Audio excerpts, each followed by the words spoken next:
We have two types of proteins, for example fibrous protein and globular protein. Fibrous protein तो कहाँ पाए जा रहे हैं? स्किन में, टेंडन में. टेंडन क्या होता है? जो बॉन्ड टू मसल जॉइंट कर रहा है, बॉन्स में, मसल्स में.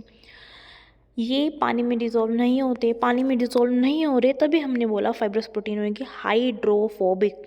हाइड्रोफोबिक. अगर मैं एग्जांपल लूँ ग्लोबुलर प्रोटीन का, तो ये हाइड्रोफिलिक है, डिजोल्व हो जाएगी पानी में.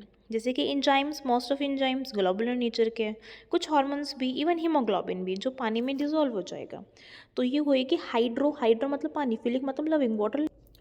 ग्लोबुलर प्रोटीन की बात करें तो इनका एक्सियल रेशियो जो होता है वो 10 से कम होता है, बट कभी भी 3 और 4 से कम नहीं होगा. ये कम्प्लीटली फोल्ड हो जाएगी, लेकिन कॉइल्ड कभी नहीं होगी, कॉइलिंग नहीं होगी, फोल्डिंग हो रही है. There is a difference between coiling and folding. Insulin, plasma में एल्ब्यूमिन जो स्मोटिक बैलेंस कर रहा है, ग्लोबुलिन और इंजाइम्स जो होते हैं वो ग्लोबुलर नेचर के होते हैं. अब फाइब्रस और ग्लोबुलर प्रोटीन के बारे में हम कुछ और जाने तो फाइब्रस होता है स्ट्रक्चरल, जैसे कि कैराटिन, कोलेजन, स्ट्रक्चरल प्रोटीन के अंदर आते हैं. ग्लोबुलर में जैसे कि इंजाइम्स आ गए तो ग्लोबुलर में आ जाएगी फंक्शनल प्रोटीन्स.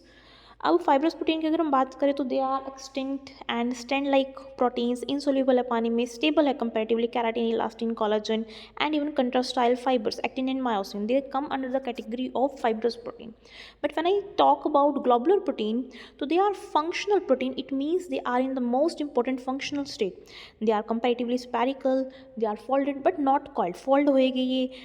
अगर हम बात करें कंपैरिजन में, देखो कंपैरिजन में तो ये पानी में सोल्यूबल होते हैं. फाइब्रस का अगर हम कंपैरिजन करें, एक्टिव है, एंटीबॉडीज, हार्मोन्स, एंजाइम्स. अगर मैं फाइब्रस से कंपैरिजन करूँ तो ये सोल्यूबल होएगी पानी में. उसके बाद हम इसको और भी अच्छे तरीके से देखें तो मुझे यहाँ पे दिखाई दे रहा है कोलाजन, जो कि फाइब्रस प्रोटीन है, मायोग्लोबिन, हीमोग्लोबिन, जो कि मेरे पास है ग्लोबुलर प्रोटीन. Globular protein. हम फाइब्रस की बात करें तो फाइबर लाइक यूनिफॉर्म एक सेकेंडरी स्ट्रक्चर होगा, सिर्फ और सिर्फ फाइब्रस लाइक एक यूनिफॉर्म सा मुझे स्ट्रक्चर दिखाई दे रहा है, secondary structure, that is fibrous protein. But when I talk about globular protein तो एक globe like 3 dimensional complex structure दिखाई दे रहा है, लाइक मायोग्लोबिन. मायोग्लोबिन 3 डायमेंशनल मुझे स्ट्रक्चर, कॉम्पैक्ट स्ट्रक्चर दिखाई देगा. अब ग्लोबुलर प्रोटीन का 3 डायमेंशनल स्ट्रक्चर आया क्यों? ऐसे कैसे 3 डायमेंशनल स्ट्रक्चर आ गया? क्योंकि यहाँ पे फोल्डिंग हुई पॉलीपेप्टाइड चेन की एक दूसरे के ऊपर. अब फाइब्रस प्रोटीन की अगर मैं बात करूँ तो रॉड शेप में एग्जिस्ट कर रहे हैं, linear, basically fibre rod shape है, 2D स्ट्रक्चर है. यहाँ पे कोलेजन, केराटिन, इलास्टिन आ गया. अब यहाँ पे एक लीनियर एग्रीगेशन हो गया स्मॉल ग्लोबुलर प्रोटीन का, जैसे कि एक्टिन, फाइब्रिन की हम बात करें, एक्टिन, मायोसिन की बात करें, मेजॉरिटी ऑफ एंजाइम्स की बात करें तो एक्टिव होते हैं. और हम अगर एक्टिव नेचर की बात करें, कौन ज़्यादा केमिकली एक्टिव है, तो उसका आंसर होता है ग्लोबुलर प्रोटीन. तो ग्लोबुलर प्रोटीन्स क्योंकि एक्टिव है. इंजाइम्स भी केमिकली एक्टिव होते हैं, तो मेजॉरिटी ऑफ इंजाइम्स जो होएगी वो ग्लोबुलर प्रोटीनेशियस नेचर की होगी. और फाइब्रस प्रोटीन की मैं बात करूँ, they are structural protein. Structural protein. तो ये हमने बात कर ली फूड प्रोटीन्स की, इंजाइम्स की.